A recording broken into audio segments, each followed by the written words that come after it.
There'll be no more sobbing when he starts throbbing his own sweet song. Wake up, you sleepyheads, get up, get out of bed, cheer up, the sun is red, live, love, laugh and be happy. What if I've been blue, now I'm walking through fields of flowers. Hello and welcome to the Red Robin Podcast Weekly, which is powered by 360 Chartered Accountants on Budget Ties Auto Centre. Rovers are back to the winner's circle after defeating Wakefield 15 points to 10, but the injury list is unrelenting, with the Robins picking up yet more injuries ahead of our trip to Warrington on Friday night. This week, I'm delighted to be joined by Karl Smith and Graham Turner, with Dan Crafts set to join us very soon. And we have Warrington fan Dan, who's joining us later on to preview our Super League Round 20 fixture against Wyre. As ever, gentlemen, it's a pleasure to be speaking to you. How are we both? Start with you, Graham. Yeah, good. Thanks, Chris. Good evening, everybody.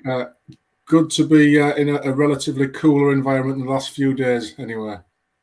Yeah. Well, Sunday, never mind yesterday. Sunday was red hot, wasn't it? Not so much on the pitch, but definitely off it. Karl, are you sorting out your internet? I know you was having problems. Yeah. It's working now, but I had a bit of a shift trying to get it on. So bear with me if I break up slightly.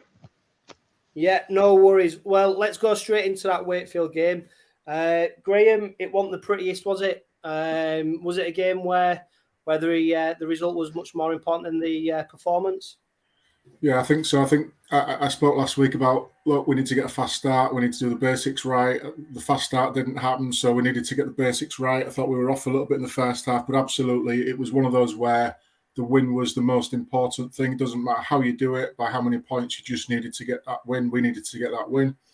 Thought the team showed some resilience again in the face of adversity quite early on in that first half, where we had a couple of injuries again that knocked us back, that ruined our interchange opportunities and options. So again, I think credit must be due to the players who put a big shift in that heat and showed us some character in that second half, showed us some resilience in the last 10-15 minutes when we were put under a little bit of pressure, and ultimately came away with a good 2 points that will hopefully ease off any fears that people may have had if we'd have lost that game about relegation. And it can now push us forward into looking forward towards that top six and challenging for those all important playoff places now. Yeah, and Karl, we're going to talk about the starting lineup very shortly, but it was nice to see, wasn't it? Not just the Rovers players and coaching staff getting a warm welcome, the match officials as well being warmly greeted to Craven Park, especially when they ran in front of that east stand. I'm sure it was a welcome that Robert Hicks and Chris Kendall will never forget. Without a doubt, it's mighty East Stand strikes again, doesn't it? So, yeah, I think that was always going to be the case. Soon as we saw the officials was for that game. I'm not sure. I'm not sure what we gained out from doing that, but that's what the East Stand does. It gives that hostile environment, doesn't it? So, yeah, I think that's always the case when something like happens previous. Yeah, and to be fair, it wasn't just East Stand, Karl. I think it's the first time I've seen the match officials booed by all four stands as they did the warm-up. And to be fair, during the game, it didn't get much better for them, did it? But like you say, people venting the frustrations, but it's difficult to see what you expect to gain out of... if you start calling a referee from minute one, don't be surprised if you don't get anything from him after minute 10, minute 20 or minute 30. But... the result, of course, went in Rovers' favour. But if we go back to that starting lineup, obviously a few changes from the game against Hull, a few big talking points. Obviously, Graham, we had the return of Ryan Hall and George King, much needed, into the lineup. Probably the biggest surprise, though, wasn't that Fishwick kept his place on the bench. It was the fact that Will Dagger came in for Rowan Milnes, and Rowan Milnes was dropped from the squad altogether. Yeah, again, good to see Hawley back and Kingy back. I thought they added some solidity for us, and we all know what Ryan Hall can do coming out of backfield. He just gives us that really strong, safe option of getting some good yards out of there.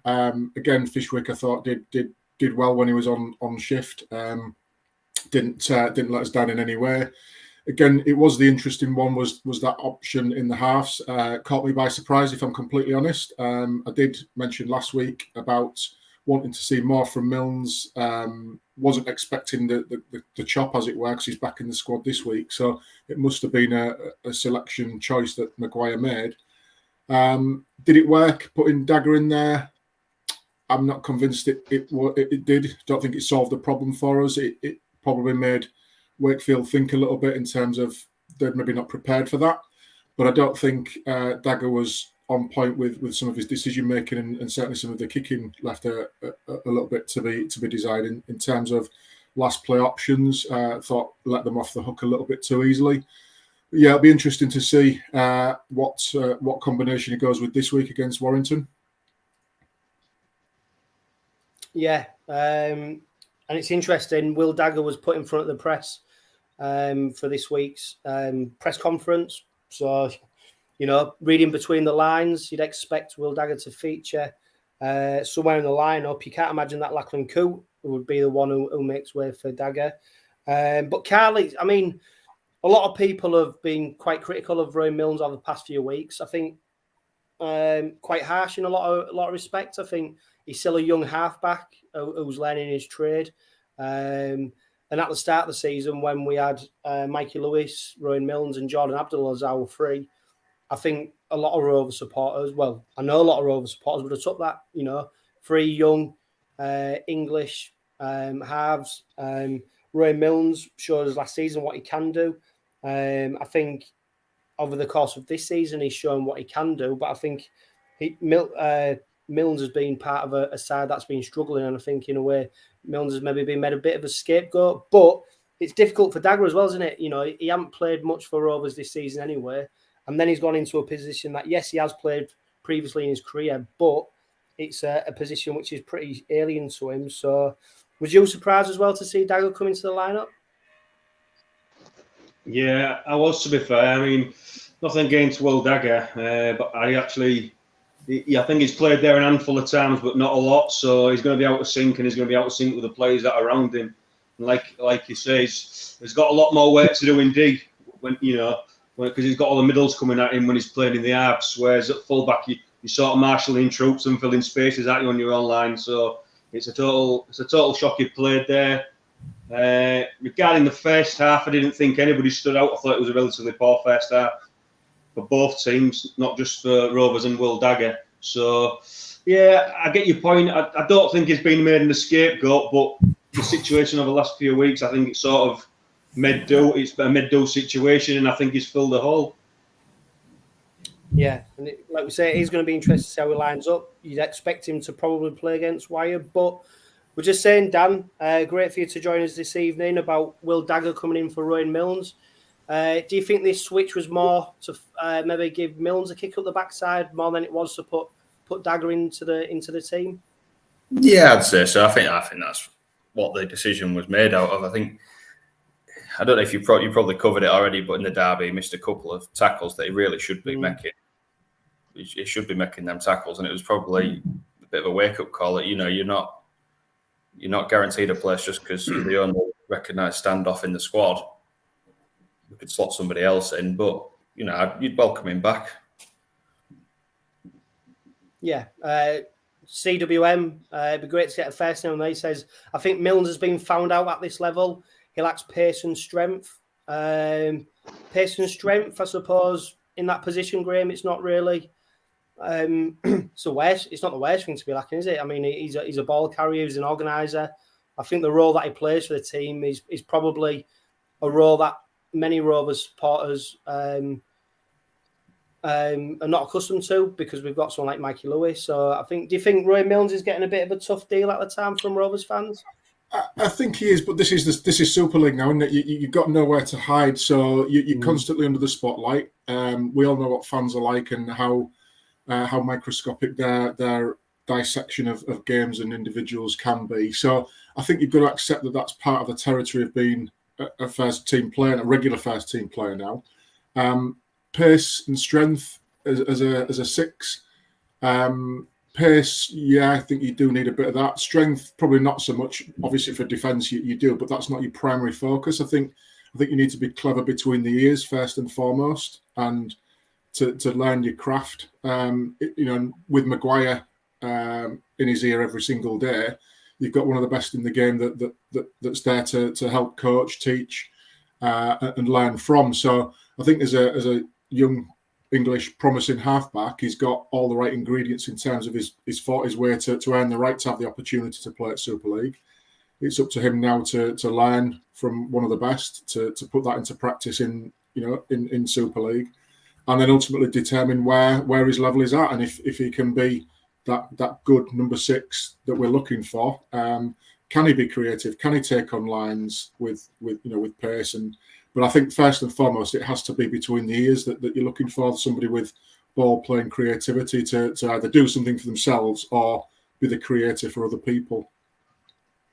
Yeah. So let's go back to concentrate on the players who did play. And just before we do that, actually, I think if you listen to Danny Maguire's press conference today, he spoke very highly of Rowan Milnes.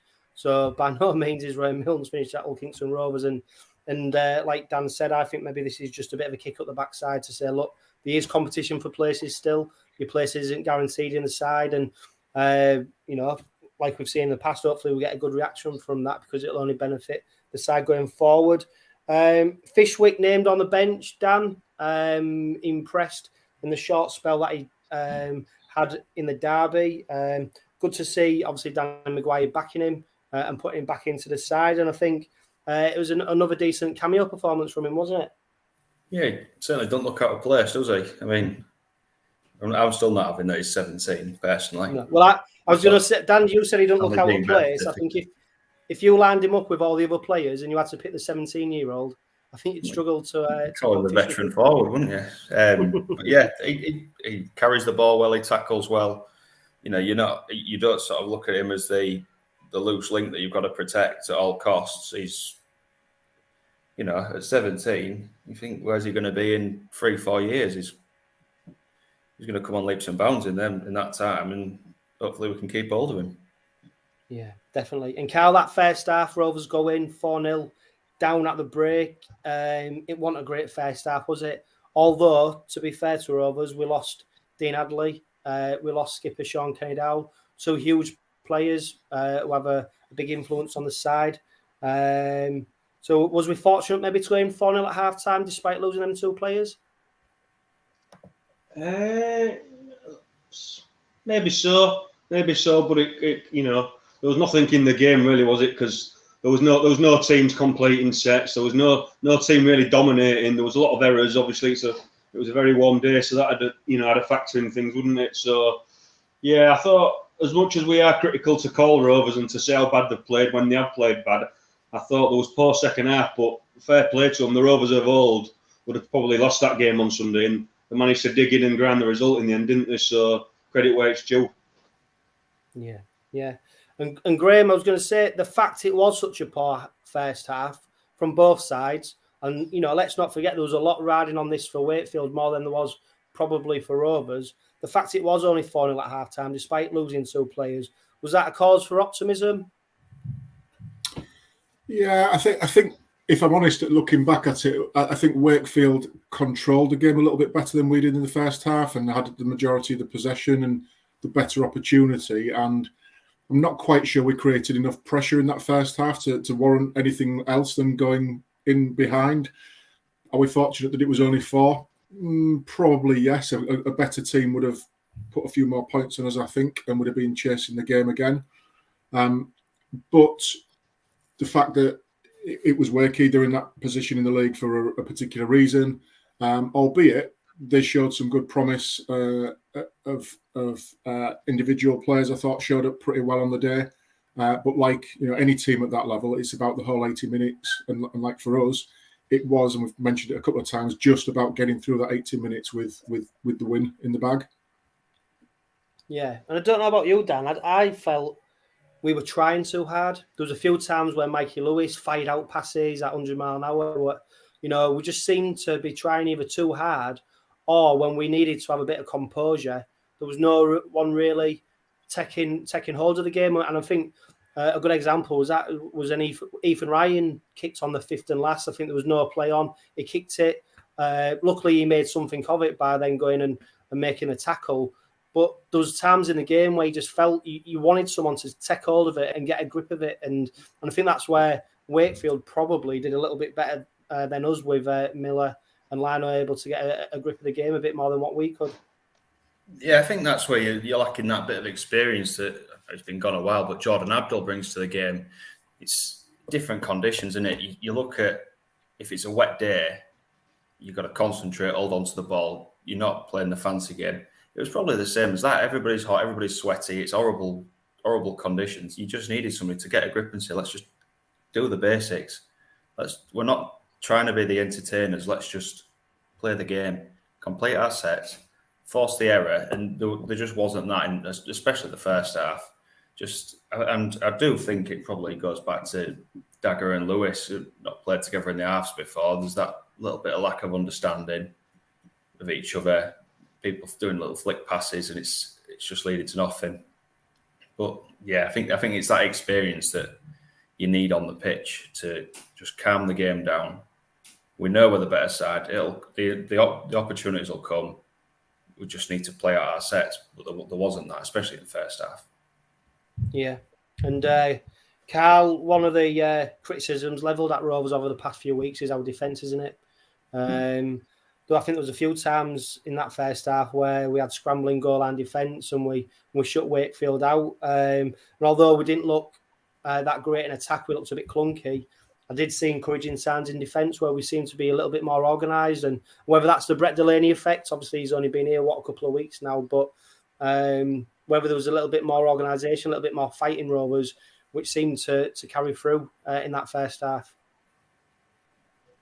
Yeah, I agree to an extent, Chris. Like I mentioned a few minutes back, I think the Rovers of old could have folded, and they probably would have folded and probably conceded the game in the end. But fair play to them. There's a lot of grit, determination. The attitude was right. Even at the back end of the game, when Wakefield was really forcing our line, there was a few forward passes that didn't get called, and we still managed to keep them out, didn't we? So, yeah, I think credit where it's due. It wasn't pretty. It wasn't glamorous. It wasn't the entertainers, like Dan says. We just did what we had to do. And yourself being a Hull Kingston Rovers supporter, it's normally the hard and drawn out way. But credit where it's due, when we did a job and got the 2 points, and that ultimately that's all that matters in the end. Yeah, 4-0 at half-time, Graham. Danny Maguire puts a rocket up him. I think in the post-match interview, he said there was a few harsh words said. And I think he spelled it out to the players, they needed to improve. And to be fair, you can't do much more than what they did in that 10-minute spell after the break.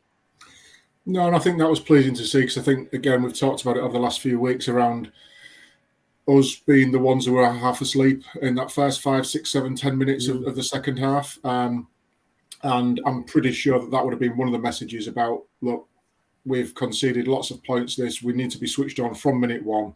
And it was pleasing to see that it was us being on the offensive in that first period, and that's when we got some success. And I think that settled the nerves a lot, getting those points on the board, stretching the lead a little bit. And I think just jumping back to that first half and something that hasn't been mentioned yet, but I think there was a key point in that where Mikey Lewis chased back that it was a try saver basically in the first half.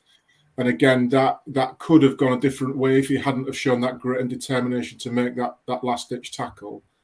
That could have been the Rovers of old, where our heads went down. It's halfway through the first half, whatever minute it was on, and we could have conceded back-to-backs there, but we didn't.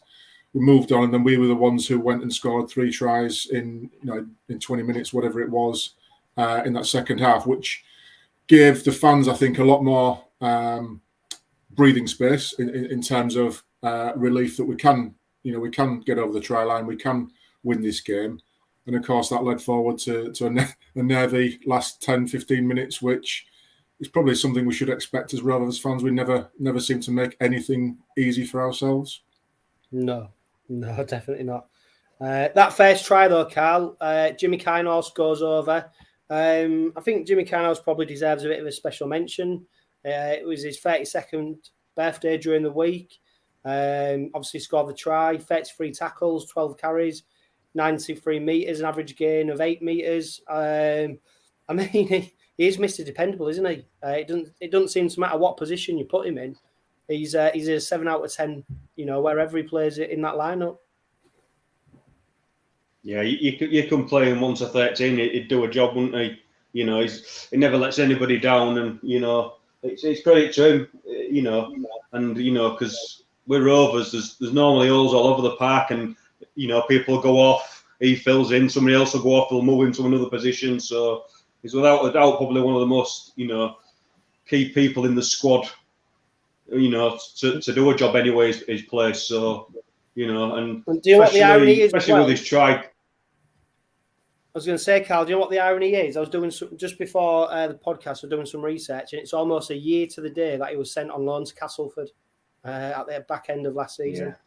Yeah. Obviously, it's not the first time he's been loaned out, isn't it? But what a return! And he's somebody who obviously has a huge role in the squad, isn't he? Because he's especially with Danny Maguire knowing him well. But at the moment, you can't imagine a Rover squad probably without him in it.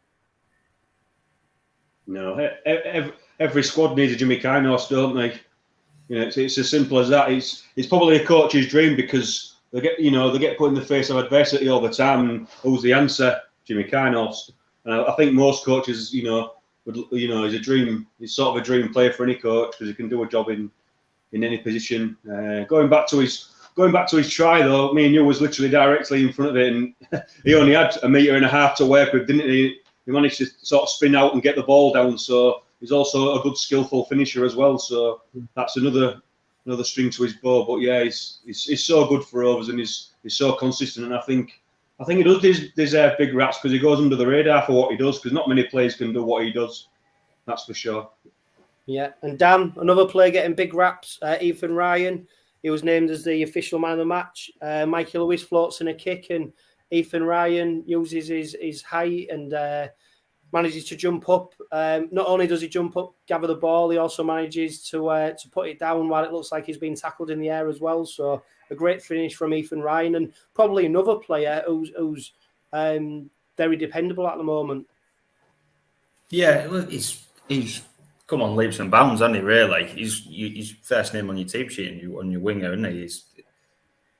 The way the effort he puts in, the work rate. You saw with that, like you mentioned earlier about that kick on the last. There's nothing on. Probably shouldn't have ended up in his hands, but the way he chased it down, he was the first one walloping the fullback, wasn't he? He was there. He repeated it as well in the second half, Dan. He did an almost identical play. Yeah. Going back to that try as well, out leaping to 𝐴𝐵𝗿𝗏, and it could have been an 8-point try. Like, it was tackled in the air. So you look at scoring, tackled in the act of scoring at that point. It's one of them, isn't it? But yeah, Ethan Wright is. I think there's the past 3 games that he's played in, you could probably have him down as man of the match. He's been outstanding. Yeah, and it wasn't 𝗏𝗏𝗏's greatest debut, was it? I think he got caught by Mikey Lewis in the first half, where Mikey Lewis just stood his ground. I think there was a knock on in the second half. What he made, I think there was obviously that mistake where he got outjumped by Ryan. So I think he looked like he'd just been on a flight from Australia coming over. He looked very rusty, but we use that to our advantage. Graham Lachlan-Coote gets the third try. Spins out of a tackle and finds a bit of open space to run into. Crucially for him, he manages to then find a bit of space in the dead ball area as well and take the ball closer to the sticks. Obviously goes and gets the kick after that to 𝐼𝐵𝗿𝗏𝗏 from the east stand. But obviously we're going to come on to the dagger drop goal very soon. But obviously it was crucial that we got them 2 points, wasn't it, on the back of a very good try from Lachlan-Coote. Yeah, it was, and I think that was probably what the best of Lachlan-Coote is. Why he's in that attacking line, and what you get from him there is that ability to do exactly what he did there. And we've seen it a number of times for Saints in popping up in the line there, and we've sort of seen it in fits and starts for us as well. We've been scoring. He seems to be involved in key players going forward, and when he plays well in the attacking line, we usually have a lot of success. So that was a good try. It needed scoring still to spin out of that tackle and then sort of take a left foot step and wrong foot a couple of defenders who just sort of went straight by him, then have a walk in, and then the presence of mind just to make his life a little bit easier with the goal kicking, and put it down behind the sticks for an easy 2-point conversion. But yeah, I think you'll have all seen the relief he showed once that kick had gone over, and the East stand gave him an ironic cheer of it going over. I think he was relieved as well. But again, it's one of those where it eased a lot of pressure for us. It stretched that lead out. It gave us a bit of breathing space. It meant that we weren't chasing the game or hanging on. It meant that had to draw Wakefield out and bring them out of the shells, which it did eventually. But it meant it just gave us that little bit of comfort to play with over the minutes, and we could then manage the game properly rather than it being at 100 miles an hour in that heat. Yeah, there's been a few people clamouring maybe for 𝐴𝐴𝐾𝐧 to go into the halves. Is that an option for you, Graham?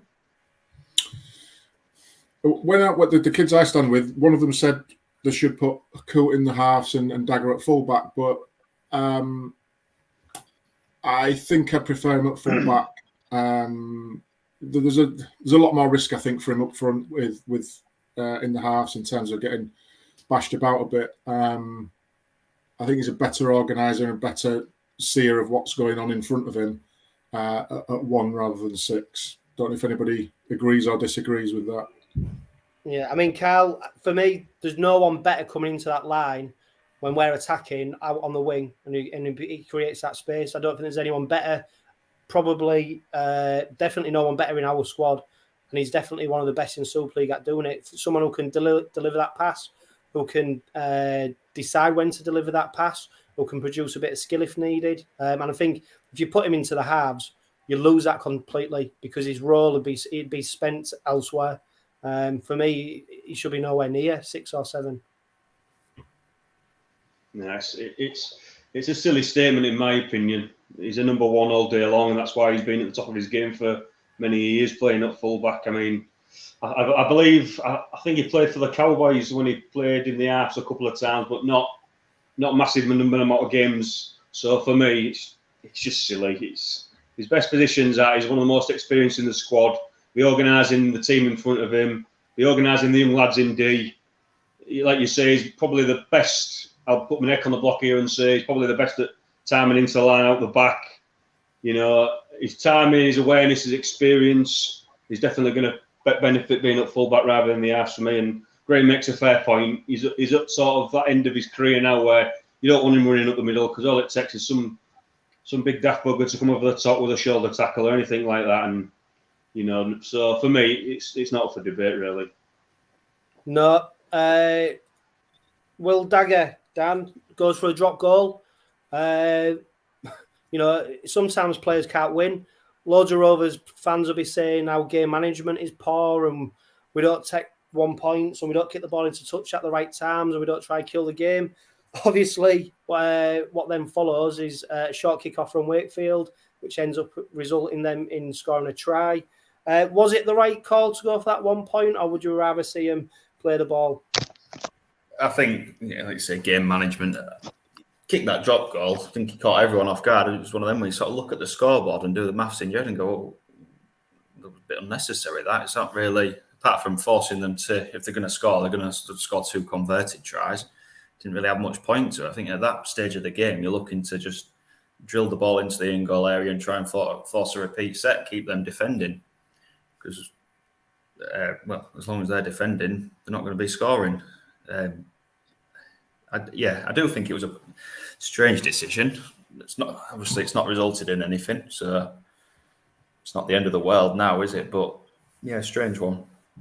Do you think, Dan, that it was maybe a sign of confidence that Dagger and whoever felt confident enough that if they went for the 1 point and got the ball back, that they were better with ball in hand than they would be defending? Or is it a sign of a lack of confidence in the defence? I suppose you could look at it both ways, couldn't you? You could look at it like that. You just don't know what's going through Dagger's head at that point. As he thought, yeah, we'll kick this drop goal, we'll get the ball back. Didn't sort of bank on them going for the short kickoff. Everybody could see straight away. I think if you actually watch the highlights back on YouTube, where they've got the referees mic'd up. Yeah. As soon as he kicks that drop goal, the referee is shouting, right, it's a short one, Robert, they're going to go short here. So everybody could see that they're going to go short. Yeah, I think he just got it completely wrong in that. I think it just goes back to game management. Is that his position? Probably not, because it's that experience that comes with looking at the scoreboard and thinking, right, yeah, we'll just keep them pinned down here. Yeah, and Graham, hindsight's a wonderful thing, isn't it? Yeah, it's magnificent sitting here looking back and saying what you should have done. It's always the right answer is with hindsight. But on the drop goal thing, I think the only thing it achieved for it was taking a little bit of time off the clock. It didn't win the game. It didn't put it to bed or anything like that. And if I'm honest, I don't think we've got a good track record in defending short kickoffs. We always seem to come out on the wrong end of those when a team goes for a short kickoff, which immediately invites pressure onto us. And I think we set up for the short kickoff. Okay, I think we recognised that it was coming, but we invited that short kickoff on ourselves. And like Dan said there, could we have managed the game better by taking another minute off the clock with another set on their line if we'd have built pressure and got the six again? No guarantee, of course, with that. But all we did there was just invite them onto our 40 with ball in hand and 6 tackles to play with. Yeah. Of course, so Rovers then, had a nervy few minutes towards the end, didn't they, where it looked like Wakefield were building momentum. I think the only thing is Wakefield probably left it a little bit too late to get themselves back into the game, and it's almost like Rovers had done enough. But I think, Dan, the returning Ryan Hall, George King, and I think a few other players like Corbin Sims, Will Maher, seem to be finding the feet a little bit now. They're getting a run of games. And, although we still got frailties in defence, there's a couple of players, in particular Corbin Sims and Will Maher, who seem to be really grasping the opportunity now that they've got it. Yeah, so it's one of them, isn't it? You don't know if there's... With Corbin Sims, it's a strange one because there must have something gone on with Tony Smith that we'll never know about. But Danny Maguire seems to have faith in him. And to be honest, he's still not the world beater, is he? But he's solid. He hasn't put a foot wrong, especially the derby. He was putting in some good hits. Will Maher, I think the whole Daily Mail gave him a 4, which I thought was very harsh. I thought, yeah, well, you didn't like any of the ratings, did you? It was quite harsh with that. Yeah, you didn't like any of the ratings, did you, Dan? Oh, no, I was all right with the ratings. It was just that 4 for Will Maher. I thought it was a bit. And Sam Wood got 5, didn't he? Nearly passed out with heat exhaustion at the end, bless him. Yeah. But yeah, Ryan Hall, when he comes back into the squad, Ryan Hall, it's that carrying the ball, taking the pressure off the forward in the first couple of tackles. When we've collected the kick, it just takes the pressure off, and it's like having another forward on the pitch. It takes 2 or 3 blokes with him, and it's just how quickly he gets up and plays the ball. It's that impact he has. Yeah, and that's highlighted by the fact there was 4 players who did over 100 metres for Rovers on Sunday. Ryan Hall, though, was the leading 150 metres from 21 carries. Especially when you have someone like Sean Kennedy-Dowell go off early in the game like he did, just highlights how important Ryan Hall is and how important his metres are, because there's not a player in the Rovers side who can come close to him at the moment for metres made. My only frustration is I'd like to see him get the ball a bit closer to the opposition's try line. As great as he is running out of back play, look, imagine what he could do running onto the ball close to the line. A little bit similar, well, not very similar, Justin Carney when we had him. Great running the ball out, and he was crying out for him to get the ball near the try line. But obviously the position Rovers in don't always lead us to be able to have the ball in the opposition's 10 or 20 that often. Like we said, Ethan Ryan got man of the match. We've already mentioned Karl. It wasn't pretty, but credit to Rovers. 2 injuries in the first half left us with 2 down to 2 players on the interchange bench. Also, Sam Royal coming on, making his Rovers debut. He probably got a lot more minutes than what he expected. Solid. I don't think he let anybody down. I don't think he was spectacular, but he'll be pleased to get more minutes under his belt, and you probably expect him to line up against Warrington on Friday night, especially now that Dean Hadley's injured, and he's definitely going to be out for the next few weeks. Yeah, it's steady, isn't it? I mean, you see a lot of them players who play in the forwards who make a debut, or the first or second game, and they're just steady, aren't they? And I think on Sunday, regarding the conditions and the squad Rovers, I think he came on and did a job, didn't he? And that's like I said earlier, that was all it was about, was getting the job done. And he's done himself no harm in terms of this week's selection, has he? So yeah, I think there's probably more to come to him as well. The more minutes he gets, he's going to see what else he can produce, and it can only benefit Rovers in the short term. Yeah, and Graham, probably a player of the last couple of games who just highlighted just how important he is to the Rovers side is Matty Parcell. He was our top tackler again, 43 tackles. Obviously, he's our top dummy runner, way ahead of anybody else in Super League. But just that influence he has on the side, the way he can speed up the game, the offloads he gives, he's just so important to the Rovers side, isn't he?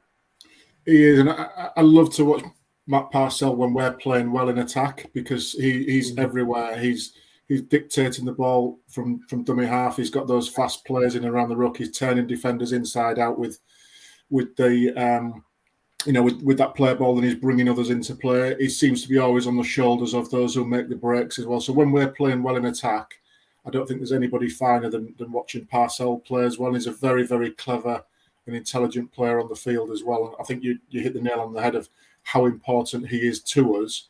However, I think also 𝐿𝐼𝐻 as well goes under radar a little bit in terms of his work rate and the work he does, either when Parcell's off the field or when they're both on together.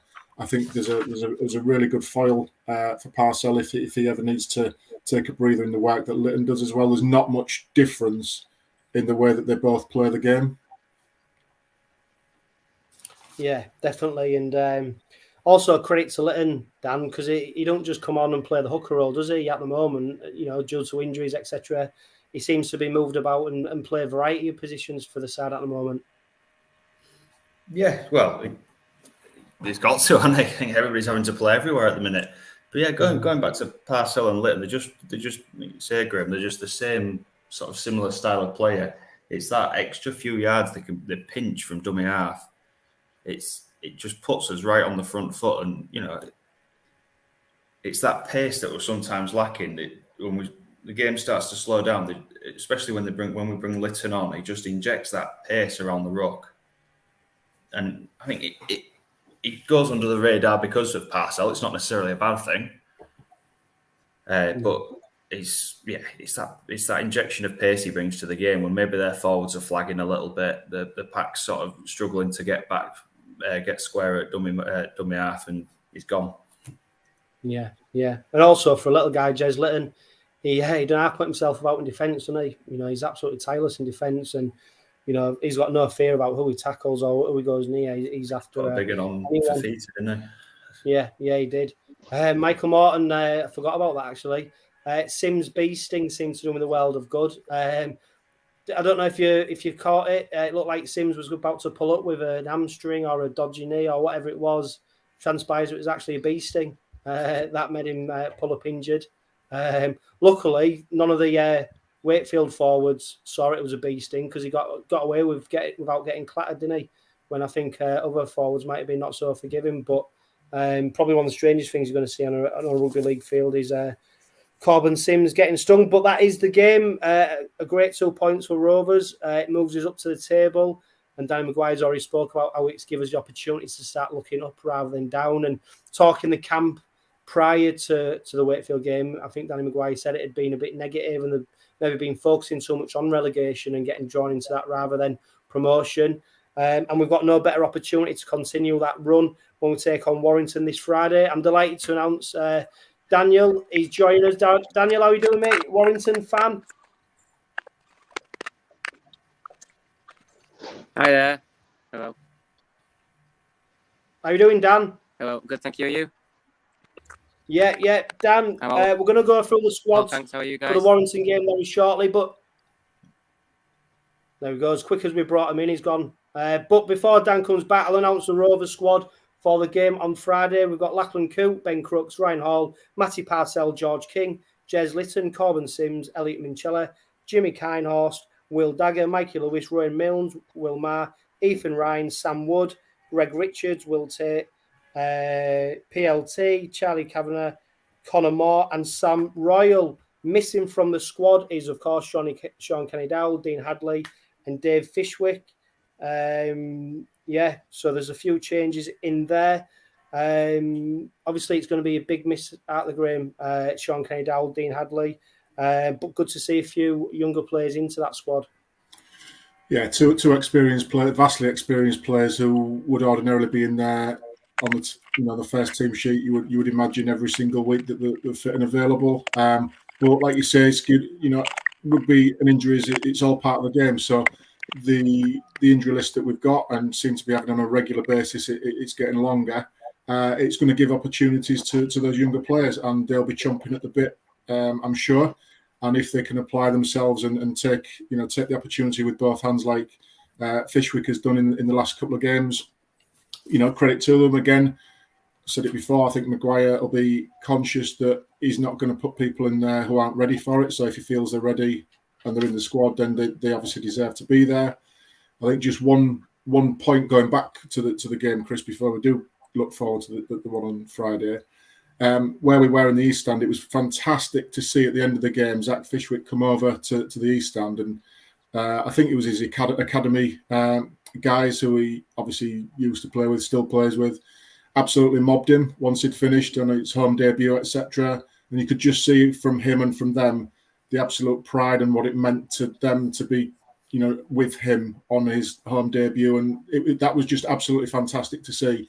A young kid and young kids having that opportunity and what it meant to them to be part of the club and potentially that first team opportunity. So if his journey can inspire some of those academy lads as well to take those steps, then he's done a good job with that.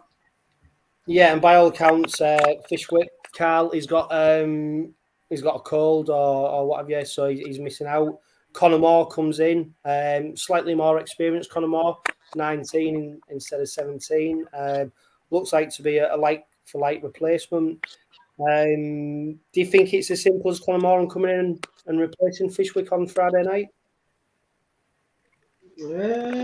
Possibly, but obviously we don't see how the lads are training on a day-to-day basis, do we? So it's there's a number of players in there, isn't there, who could do a job. It's like you say, it's what Danny Maguire sees throughout the week, and there's no doubt that there is ever a spot in the 21, as Graham alluded. So they're in there for a reason, and they're in there off the back of merit, aren't they? So obviously they're doing things right in training, otherwise they won't be in that 21.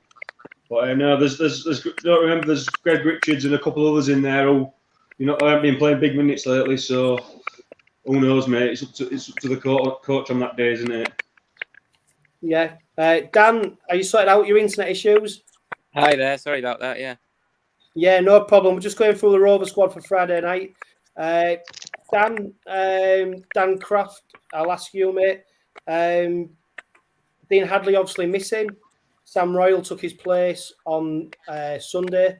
Do you expect it just to be a straight swap for them two? And is our best route to victory against Warrington probably making as many minimal changes as possible?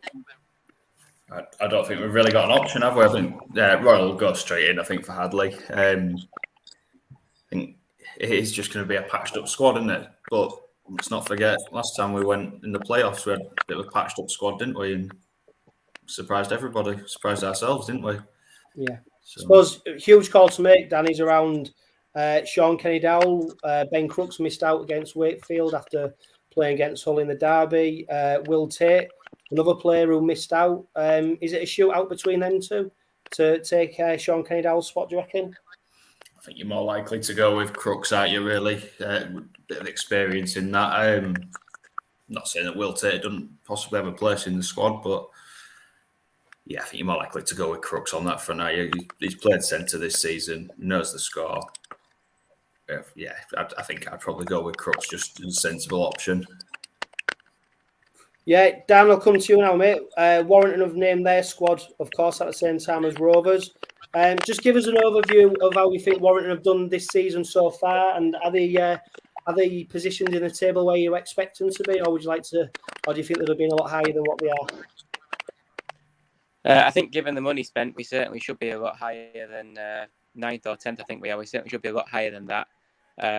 It's been a very poor season, I think, by our standards. We've come nowhere near close to challenging the top sides like St Helens and Wigan. And yeah, we're just incredibly inconsistent. Win one week, lose the next week, and we're a streaky side. We've gone on a few really kind of 4-5 long game losing runs. So yeah, it's been a really disappointing season so far, and it's hard to see it getting much better really, because unless we sneak our way into the playoffs, which I'm not sure we're going to do because I don't think we'll win enough games, it's been a really failure of a year really for Warrington, I think. And why do you think that is though, Dan? Because when you look through the squad for Friday night in particular, you know, you look at some of the players who were going to feature on Friday night, and you know, how do you put your finger on why it's gone so wrong? I think certain players have resisted the change from Steve Price to Daryl Powell. Certain things haven't gone right under Daryl Powell. Defensively, we've become a really poor defensive side, letting soft tries in pretty much every week.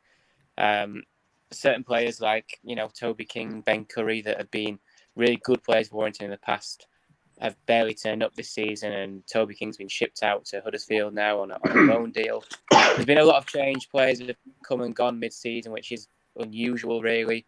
So I just think it's been a very hectic season, and we've never known one week to the next what the team is going to be.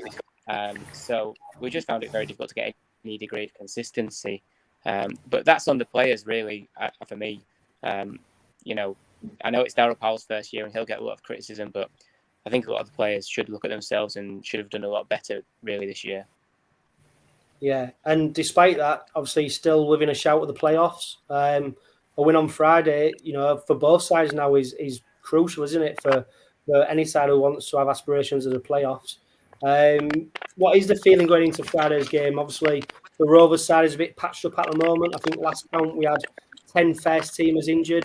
But then, like Dan said, you know, we was in a similar position last season when we went and got the playoff win. Is it a game that's winnable for Warrington? Because when I look at some of your defeats, you know, when you do lose, you're going to have to concede some points as well. Yeah. Well, it's a game that's winnable, but that doesn't necessarily mean we'll win it, because, you know, Warrington's such a tough side to predict at the minute, because there is that inconsistency. Played quite well at Magic Weekend and beat a good Catalan side, and then get turned over comfortably by Castleford the week after. So there is no real degree of consistency. You know, we don't score many points as well as the.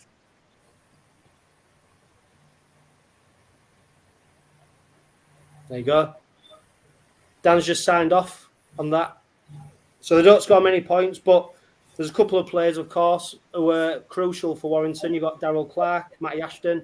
Matty Ashton, he's fared in Super League for metres made, 2,297. He's got an average gain of nearly 10 metres, and he's fared in Super League for clean breaks with 19. And that's one thing we've suffered against, isn't it, Graham, where we've come up a bit of pace recently. I mean, you have to look at Max Jowitt's try on Sunday to see what impact pace can have on the side, and it's something we've got to be able to counter, isn't it? Yeah, he's probably their most dangerous player, I think, that we've got to keep an eye on. He's got pace to burn. I think, you know, you look at the tries, he can score them from deep, he can score them close in. He's quite an acrobatic winger as well. So I think we've got to keep a real close eye on him. So whichever winger we've got loaded up against him needs to be certainly on their toes. And like we have Ryan Hall for those early carries out of backfield, Warrington have, you know, him doing a similar job for them and gaining lots of ground, especially in broken field as well. I think he's a very dangerous character that we need to keep a close eye on. Yeah, welcome back, Daniel. We've just been talking about how important Matty Ashton has been for Warrington this season. He's way up there with metres made. He's got his average gain of nearly 10 metres. Fared in Super League for clean breaks. As a Warrington fan, has he been one of your standout players? Yeah, he has, and not many Warrington players have had a good season. I mean, I posted on Twitter, I think it was yesterday, or maybe the day before, asking for fans to give me their top 5 wire players of the season. And very few people actually gave me 5, but most people did feature Ashton in their top 2 or 3, and he has scored a lot of tries. What Ashton struggles with, I find, is decision making. If he finds himself in a 2-on-1 or 3-on-1, he will play a pass too late. Or if I don't know if you saw the game, but we played Catalans at Newcastle, and he played a really poor pass to 𝐴𝐵𝐷𝐻, and 𝐴𝐵𝐷𝐻 ended up getting injured because of how poor Ashton's pass was. So sometimes I think he's still got that to learn, but because Warrington like to attack from deep, his pace is certainly useful, and he will be someone for you to look out for. But I don't know. I mean, the last time we played a Hull side at home, it was Hull FC, and we didn't score a try. It was 4-0 to us. So, it might be another game like that where we struggle to score. Yeah, I had the mispleasure of watching that game. It's one that's probably forever etched in my memory for all the wrong reasons rather than any good ones.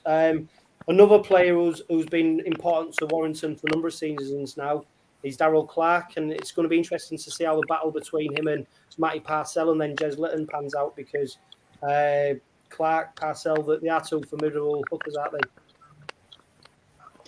Yeah, and Daryl Clark has, he's not been at his best, but he's still trying, and he's still putting the effort in. So yeah, and he's a good tackler. So he'll be an important player for Warrington on Friday night, as he is all the time. But it'll really come down to, I think for me, it'll come down to whether Warrington start well or not. I remember when we played you guys in April or May, I think it was, and I think in the first 15 minutes you'd scored 3-4 tries, and the game was over by that point. Warrington have lost so many games this season in the first 15-20 minutes. So I think if you guys start well, the game's done, because we've not actually won a game this season when we've conceded the first points. So if I was your coach, I'd be saying to your players, make sure you start well, get a few early tries, and this lot, they don't have the mentality to come back and win. So that would be how I would attack Warrington if I was Hull KR. And what's the crowd been down like at Warrington? Is it sympathetic, or are they quick to turn if, like you say, the opposition get off to a good start? Yeah, I think because we've seen it quite a few times this season, the crowd can be quick to turn. We played Salford at home a few weeks ago and conceded 2 early tries, and there were boos already. I think it was only 9-10 minutes in. So the crowd can be quick to turn.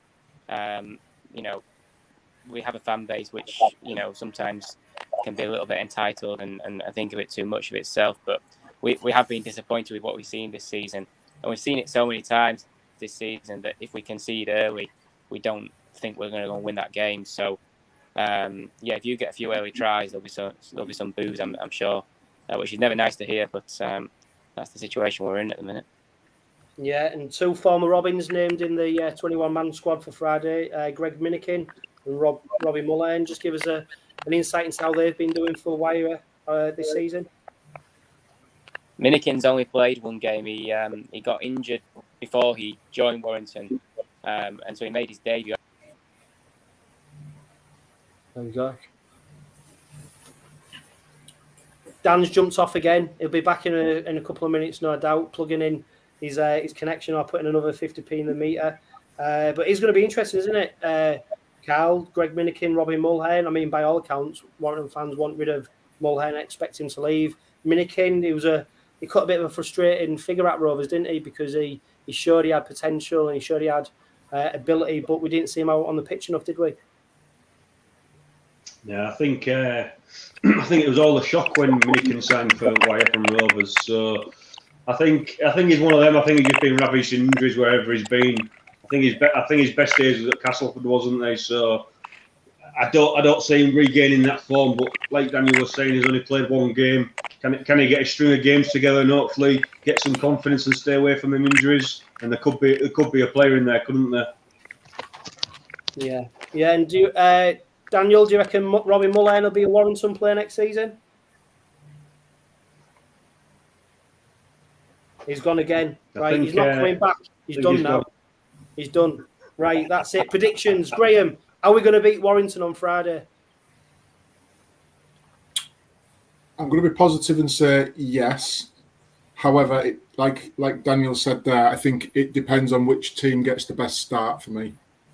Yeah, well, yeah, it's interesting. I mean, Dan, when you look at that side, they've got Kyle 𝐴𝐵𝐵𝐿 coming into it, Daryl Clark, Oliver Holmes, 𝐴𝐵𝐿𝐴, George Williams, Stephen Ratchford, Josh Hewlett.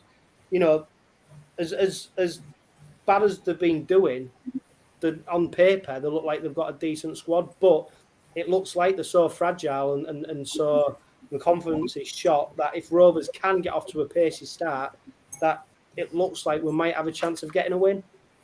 Yeah, if we can repeat that, what we did earlier in the season, it's the mentality. I think there's obviously a problem there at Warrington. You could see it when we put a number on them earlier in the season. They were. I was talking to lads around me. I said, they just don't seem to care. It was quite strange. They didn't have any fight in them. That was quite strange. But prediction-wise, I think I'm going to be the negative one. I don't think it's going to be. I don't think they're going to whoop us, but I think it'll be a close game. I think they'll just edge it, maybe by 8. I think we're carrying one too many injury. Yeah, thanks so much, Charles. Up at Charles Bookmakers has been brilliant, and he supplied us a few odds on the handicap.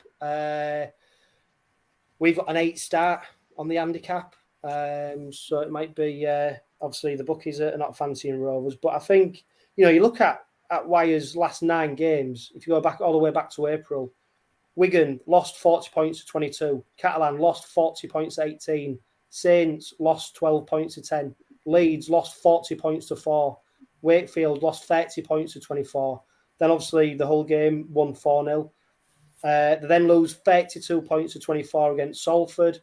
They beat Catalan 36 points to 10, and then they beat 35 points to 22 against Cass. So, Graham, it suggests it's a side with a soft underbelly. Who, if you can get at them, yeah, they've got a history there of the last 10, 12 games, whatever you covered there, of conceding high numbers of points. And if you consistently do that, you ain't going to be winning too many games, which gives us, I think, the confidence to go out and attack them. If they concede one, like Daniel mentioned, they've got a habit of conceding 2 or 3. And I think it was the Leeds game I watched on the TV where there was a hostile crowd at their place, and Leeds ran them ragged. And the crowd were very, very vociferous right from early parts of the first half, and it didn't get much better the longer the game went on. So I think if we can get them that way, get the crowd on their backs, that's the fast start I'm looking for to get in and put some points on the board, put them under pressure, make them play, make the crowd get agitated, and then hopefully for us to feed off that. Dan, welcome back. Before your internet cuts out again, just give us your prediction for Friday night. I'll go for Hull KR by 10 points. Oh yes, I'll have some of that. Yes, please. Yeah. Yes. Yeah.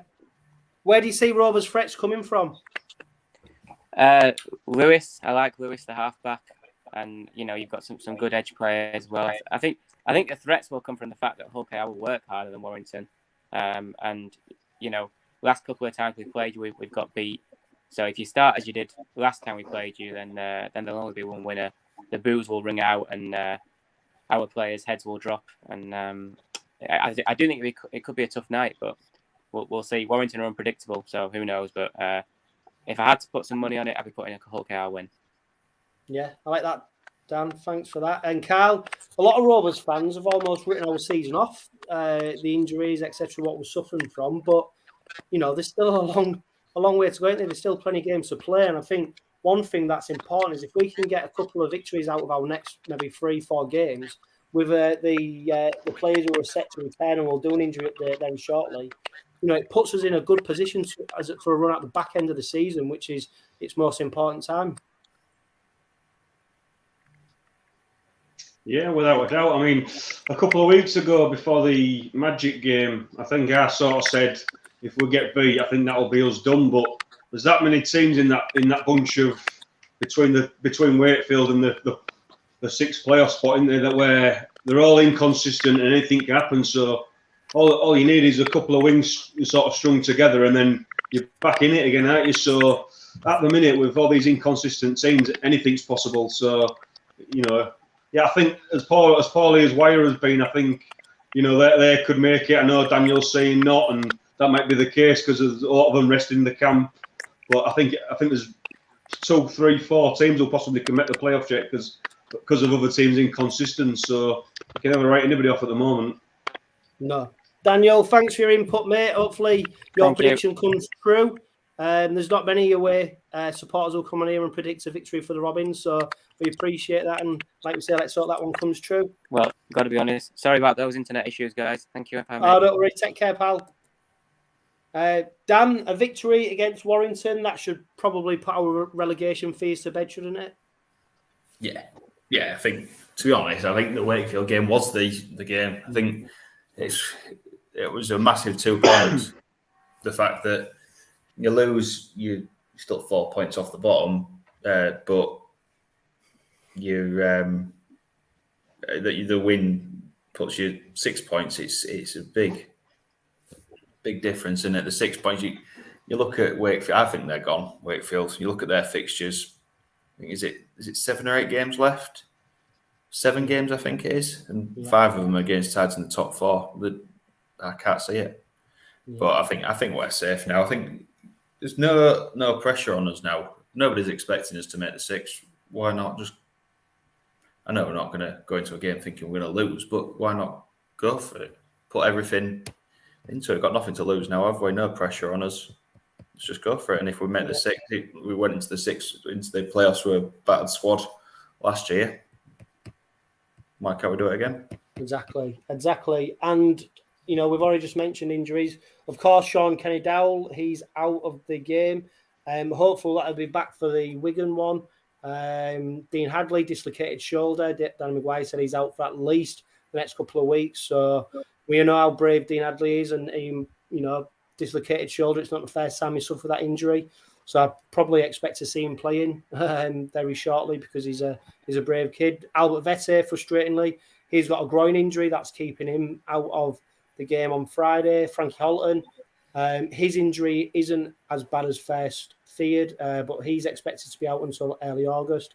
Matty Staunton, dislocated toe. They're waiting for the inflammation around it. That's basically why he's being kept out. He's a huge player. Of course, we're going to miss him. Hopefully, he'll be back for the Wigan game. Kane Lynette, he's back in training now, although he's expected to be a few weeks away. Brad Sakarangi and Jordan Abdullah back out on the training pitch, although they're not in full training yet, and they haven't been ruled out featuring again this season, although it's probably very unlikely. Club have yet to provide an update on Tom Garrett, who was spotted at Craven Park on Sunday, so it was great to see him there. Who knows what the update with Tom Garrett is? Hopefully we do get to see him in a Rovers shirt this season, but you'd imagine the longer he isn't featuring in the matchday squad, in the 21-man squad, the less likely it is that he's going to be playing this season. Some more club news. The Toulouse game is being moved from the Sunday to Thursday, the 4th of August for Sky Sports. That's going to be an 8 p.m. kickoff. Obviously, Sky expect us to probably get beat by Toulouse. That's why they're putting us on. And of course, a bit of other club news. Louis Senior, of course, signed a 2-year contract with the Robins for next season. The club brought him in on an immediate loan deal. He's not featured for the Robins this season. And he won't again now until next season. Didn't quite pan out, did it, Carl? No, it's a bit of a funny one, that one, really, because you sort of expect him to get some game time with it being a emergency loan. So, yeah, I believe Magsy said in his press conference that he wanted him here to get used to the surroundings and how different clubs work and all this type of thing. But ultimately, he's paid to play now. That's what he's there for. That's his job. But obviously that they know better, and obviously he's gone back to Huddersfield until next year. So. Yeah, it's a bit of a strange one, but the only reason I can think it's happened is, like I say, a bit of an integrating situation because not much else rings true, and why they would do it otherwise. Yeah, Graham. Interesting one. I think he only had 3 training sessions with Rovers, and reading between the lines after hearing from Danny Maguire, I think Louis Senior expected to come in and be playing. Whereas I think Maguire had different thoughts. Obviously, Willie Peters is in and around, well, he's not in and around the camp, but he's on the phone to Danny Maguire every day, apparently, speaking to him. And I think he pushed forward that move. But in hindsight, again, it's probably a move that didn't need to happen in the first place. Yeah, I think it was there for an emergency cover for us. We've got a lot of outside backs, I think, that could do the jobs. We've mentioned the Crooks, the Tates of this world, Ethan Ryans, Ryan Halls, etc. There's plenty of players out there, so I don't think it was a shoo-in that he would get a game.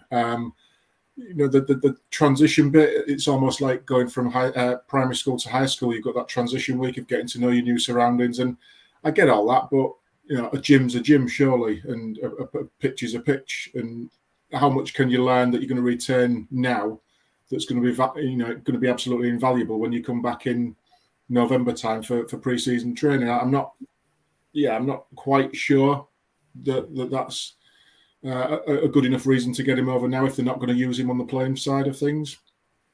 Yeah, and the good news is he is coming back. He's an exciting prospect. Yeah, athletic, absolutely. Yeah. Fast, he's definitely a player who's got potential. So, I'm sure many Rovers fans will be looking forward to seeing him next season.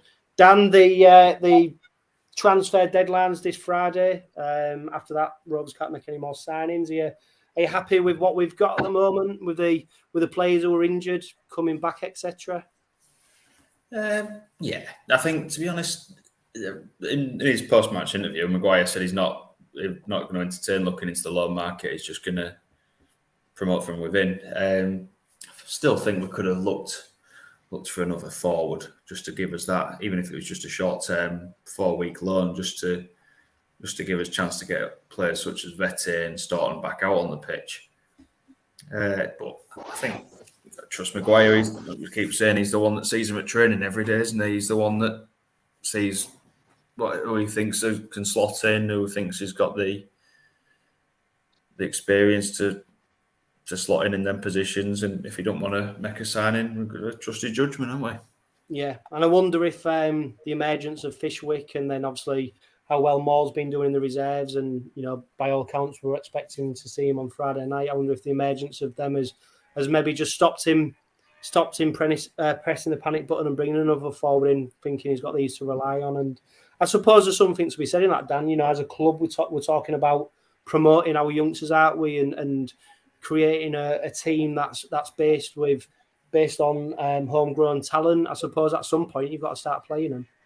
Yeah, when you look at, I know, a completely different beast to us, but Saints, if they get an injury, one of their main lads gets injured, this academy lad really just to pop straight in there, and they don't look out of place. Or pop straight into Rovers side. Yeah, exactly. But that's what we need. They've got that conveyor belt of players. That's what we need to be aiming for. It's not going to happen overnight, but that's what we need to be aiming for. Look, 3-4 years down the line, maybe 5. If we do get injuries, don't worry. We've got a Zach Fishwick just to put in there, and he's not going to be out of place. And it's good experience for him. Yeah. So, that brings us to the end of another busy Red Robin Podcast Weekly. Please don't forget to subscribe to the podcast YouTube channel and newsletter. And as ever, a huge thank you to Karl, Dan and Graham for sharing their views and opinions on Hull Kingston Rovers. The Robins are once again up against it, but as last season proved, never bet against the Robins, getting a victory at Warrington when you least expect it. Live, love, laugh and be happy.